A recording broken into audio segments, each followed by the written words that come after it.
Halo, nama saya Aditya Vigio Prasetyo. Ini adalah video untuk UTS Pengantar Komunikasi Digital. Jadi saya akan menjawab pertanyaan-pertanyaannya melalui video. Jadi yang pertama itu, jelaskan pengertian tentang komunikasi dan berikan contohnya. Komunikasi itu adalah proses penyampaian makna atau pesan-pesan tertentu dari satu pihak kepada pihak lain. Itu bisa melalui simbol, bahasa, perkataan, gerakan tubuh, gestur tubuh, atau media lainnya. Tujuannya supaya pesan yang disampaikan bisa dipahami bersama, informasi yang disampaikan bisa tercapai ke pihak pendengar.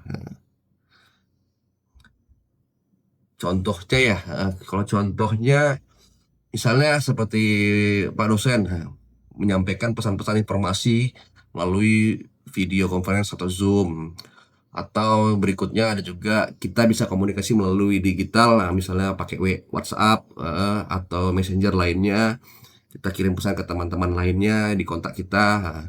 Jadi pesan itu bisa tersampaikan melalui media digital. Lalu juga ada kayak kami di pemerintah. Pemerintah juga biasanya melalui iklan-iklan publik, lalu ada poster, iklan layanan masyarakat, lalu menggunakan radio juga. Jadi pesan pemerintah supaya program-program pemerintah atau informasi dari pemerintah bisa tercapai kepada publik. Itu contohnya. Lalu yang pertanyaan kedua, pesan komunikasi dikategorikan dalam pesan verbal dan nonverbal. Jelaskan pengertian pesan nonverbal. Pesan nonverbal adalah pesan-pesan yang disampaikan komunikatornya tidak menggunakan kata-kata, tapi menggunakan gestur, bisa gerakan-gerakan tubuh seperti ini, lalu simbol lainnya atau intonasi. Kadang kan tidak menggunakan kata-kata, tapi ya cukup mengangguk, lalu ada suara itu. Berarti kita sudah paham itu, oh mereka mengerti. Lalu bisa cara lainnya mungkin fisik, penampilan atau simbol visual lagi, misalnya gini, kasih jempol aja berarti oke, siap. Apa fungsi pesan nonverbal dalam komunikasi? Fungsinya itu ya ada berbagai macam, kemarin sesuai di materi juga. Fungsi verbal komunikasi nonverbal itu biasanya untuk menegaskan pesannya. Contoh seperti tadi saya bilang, oh iya paham. Ada gestur anggukan saya, itu berarti menegaskan, oh berarti saya mengerti. Bisa juga fungsi lainnya itu menggantikan komunikasi verbal. Saya nggak perlu ngomong kata-kata, tapi sudah bisa dipahami. Lalu juga mengatur alur percakapan seperti, oh ya tunggu dulu. Atau ada kontak mata antar pendengar dengan yang menyampaikan komunikasi. Itu juga bisa menjadikan mengatur ritme pergantian bicara. Misalnya kita bicara dengan orang banyak. Saya pertama menghadap ke sini, lalu saya berikutnya menghadap ke sana. Oh, berarti giliran orang ini yang akan berbicara. Itulah fungsi-fungsi pesan non-verbal dalam komunikasi. Lalu yang bagian C, bagaimana komunikasi non-verbal berpengaruh dalam proses pembelajaran jarak jauh seperti kuliah online yang kita lakukan. Bagaimana pesan non-verbal yang baik dalam proses PJJ. Memang komunikasi verbal jarak jauh bagi saya pribadi itu mengalami kesulitan ya. Karena kadang-kadang pendengar pun tidak melihat, tergantung. Kadang-kadang pendengar tidak melihat videonya bagaimana. Terkadang seperti saya kalau putar-putar video di LMS itu kadang-kadang sambil di mobil, jadi saya tidak perhatikan secara visual. Jadi mata saya tidak terpaku pada video, tapi saya mendengarkan suara yang disampaikan oleh dosennya. Ini juga bisa mengganggu karena kadang-kadang nonverbal itu kan bisa lebih gampang dilihat oleh mata. Jadi pengaruhnya nih, contoh ya, ekspresi wajah atau bahasa tubuh kadang-kadang kalau kita tidak perhatikan, tidak melihat langsung, itu tidak tersampaikan, tidak berjalan lah pesan nonverbalnya. Yang sering bagi saya di berkesan itu kalau intonasi suara, lalu ada gestur seperti tapi menggunakan suara. Atau kalau gestur badan biasanya kalau kita pas lagi nonton videonya mungkin kelihatan. Contoh pesan nonverbal yang baik dalam PJJ. Ya, yang pertama ya mungkin dengan cukup duduk seperti ini, terbuka, memperhatikan, pandangan mata langsung kepada biasanya kalau kalau Zoom kan kita dua arah ya, jadi membuktikan bahwa kita, oh memperhatikan. Nah, lalu juga para pendengar biasanya, oh mengangguk ini, oh iya mereka paham, memberikan acungkan jempol juga oke, paham. Pokoknya fitur-fitur reaksi daripada penonton atau yang memberikan pesan. Nah, pertanyaan ketiga, berdasarkan apa yang Anda sudah pelajari, menurut Anda, apa yang disebut komunikasi yang baik dan efektif? Komunikasi yang baik dan efektif menurut saya itu komunikasi yang pesannya sudah tersampaikan. Walaupun banyak faktor-faktor eksternal ya yang untuk bagaimana penerima bisa merespon informasi atau maknanya itu kadang-kadang berbeda. Nah, penerima belum tentu sama persepsinya dengan pemberi pesan atau makna.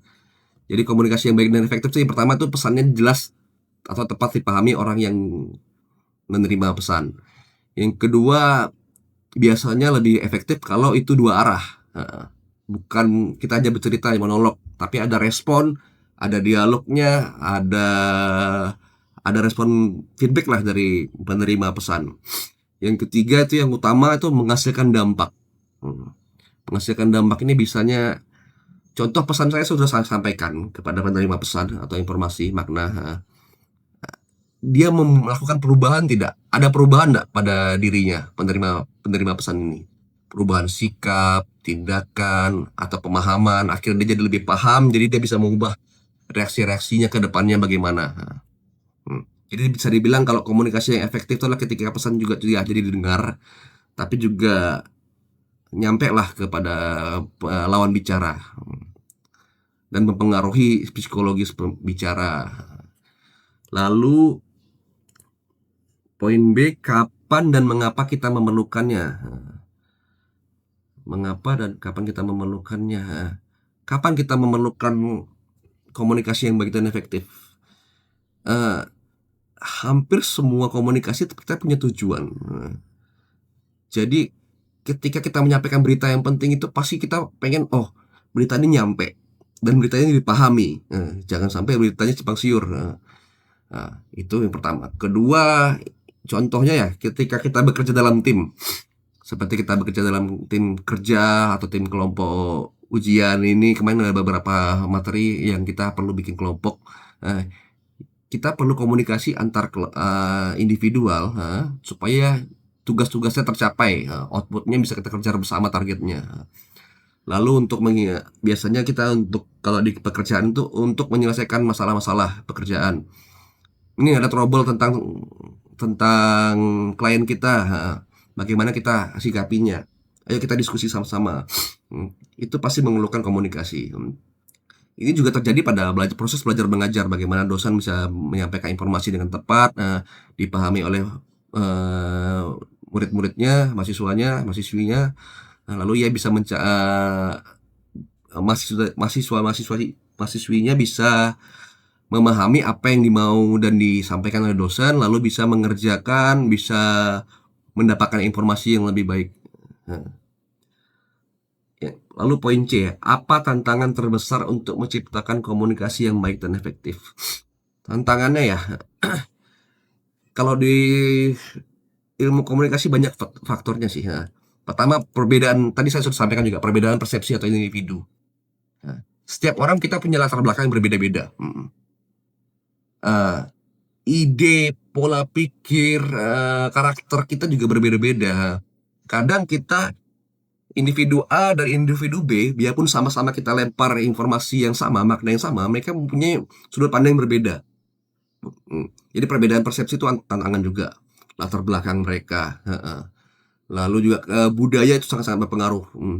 Kita berbicara dengan orang, mohon maaf, suku Batak dengan suku Jawa itu pasti berbeda karena mereka berada di latar belakang yang berbeda, budaya yang berbeda, kondisi geografis mereka di tempat masing-masing juga berbeda.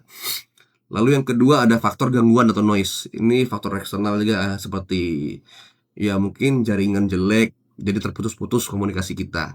Lalu prasangka, prejudis. Kadang-kadang kita juga dengan lawan bicaranya siapa yang menyampaikan ini, komunikatornya. Reputasinya bagaimana? Apakah baik atau jelek? Itu sangat-sangat berpengaruh. Jadi kita antipati duluan dengan komunikator, padahal belum tentu yang disampaikan dia salah. Yang ketiga, kurangnya kemampuan komunikator menyampaikan pesannya dengan jelas. Lalu keempatnya, ini dari faktor pendengar, kurangnya kemampuan untuk mendengarkan. Kadang-kadang ada yang atensinya kurang tidak lama, bukan ya.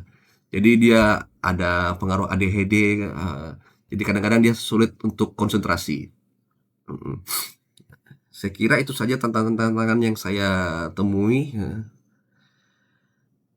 Saya cukup sekian, saya pikir terima kasih. Ini adalah video untuk memenuhi UTS mata kuliah pengantar digital, komunikasi digital. Nama saya Aditya Vigya Prasetyo, salam pamit, terima kasih.